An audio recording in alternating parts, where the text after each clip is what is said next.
자, 얼마 전에 국민권익위원회의 한 국장 대리가 극단적인 선택을 했습니다.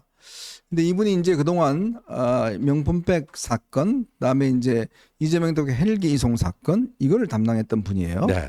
자, 그러니까 이걸 가지고 지금 야당이 마치 이분이 명품백 사건에 대해서 자기 뜻과 다르게 처리가 돼서 그 어떤 압박감, 그다음에 그 어떤 받은 걸로 지금 극단적인 선택을 했다. 네. 이렇게 선동하면서 지금 국회 정무위를 열자. 네. 정무위가 안 되면 지금 운영위를 열자. 청문회를 하자. 네. 뭐 이런 주장을 펼치고 있잖아요. 그러니까 이것도 마침 뭐 의문사인 것처럼 이 어떤 그 압력에 의해서 지금 이 정권 세력들. 근데 지금 보면 이제 국민권익위가 그 위원장과 그 부위원장이 이제 뭐 윤석열 대통령 그 대선 때부터 그걸 도운 사람들이다. 네. 뭐 해가지고 사실상 그 윤석열 라인에 의해서 뭐 심리적 타살을 당한 것처럼 이런 식으로 자꾸 몰고 가는 건데 제가 이제 권익위 쪽에 좀 알아본 바에 의하면 이분이 굉장히 그 조용한 성격이랍니다. 네네. 그리고 이제 외부의 어떤 그 강한 비판에 대해서 좀 무덤덤한 스타일도 있고 굉장히 좀 민감해하는 스타일도 네. 있고 그렇잖아요. 근데 사실은요 이게 웬만한 강심장도 요번에 과방위에서 최민희가 이 방통위 그 공무원들을 어떻게 달았습니까? 네. 뭐 10시간 뭐 저 군대에서 뭐 군기잡기 훈련하는 것처럼 뺑뺑이 돌린 것처럼 그렇게 한 거 아닙니까? 거의 막 노이로제 걸리고 말이에요.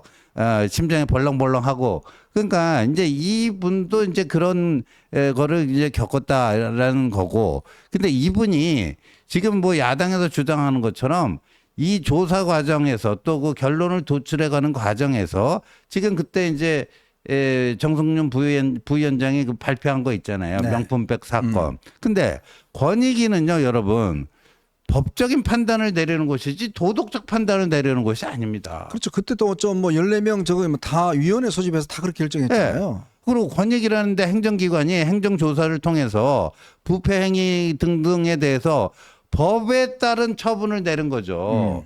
근데 우리 법에 어떻게 돼 있습니까?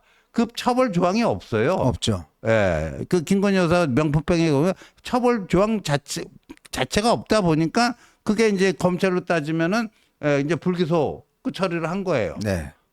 근데 도덕적으로는 문제가 있을 수 있죠. 그러니까 대통령께서도 2주년 취임 기자회견 때 우리 집사람의 그 현명하지 못한 처신으로 국민 여러분들께 심려를 끼쳐드려서 죄송하다 이렇게 대국민 사과를 한 거 아닙니까? 근데 권익위는 그런 도덕적 판단을 내리는 기관이 아니잖아요. 법률적 판단을 내리는 겁니다. 그런데 그 과정에서 그 숨진 그 김모 국장이 뭐 그 처분과 반대 의견을 제시하거나 한 적이 한 번도 없대요. 네. 예. 그리고 이게 이제 이분이 그동안 뭐 압박을 받았다 이게 명품백 이 문제 있는데 사실은 이분이 이재명 대표 그 헬기 이송 관련해서 네. 당시에 이제 행동 강령으로 인해서 공직자들만 그때 이제 뭐 처벌받게 하고 실제 국회의원이나 이런 사람한테는 처벌이 뭐 해당 규정이 없다. 이런 것 때문에 처벌을 못 받게 했잖아요. 그렇죠. 그러니까 이 부분에 대한 이제 본인의 어떤 좀 그게 있었던 압박이 있었던 것 같아요.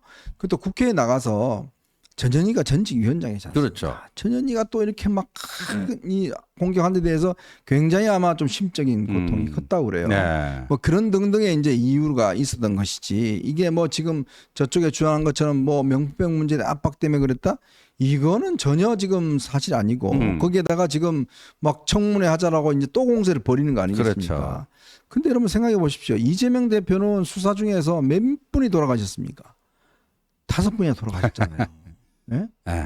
그거에 대해서는 뭐라고 이야기할 겁니까? 예. 그거에 대해서는 민주당 의원들이 뭐라고 이야기를 할 건가요? 이게 지금 보니까 민주당이요. 그 최상병 뭐 그다음에 그 수사위야 뭐 하다가 이제 구명 로비 뭐 어쩌고저쩌고 해갖고 임성근 사단장에 대한 구명 로비가 그 카톡방 멋쟁 해병 그 단톡방에 들어있는 뭐 몇몇 인사들 도이치모터스 주가 조작 저기 이종호 씨 뭐 등등이 했다. 근데 이게 다 이제 조작된 거라는 게 다 드러났잖아요. 그리고 오히려 거기 장경태 그거 그거 충격적이었어요. 세게 그 했더라고요. 장경태 어제 TV조선 9시 뉴스에서 단독 보도했는데 장경태 보좌관과 제보자가 통화하는 그 육성이 나오잖아요. 네네. 그러니까 그 장경태 보좌관이 그랬잖아요. 그쪽으로 몰고 가면 되는 거지.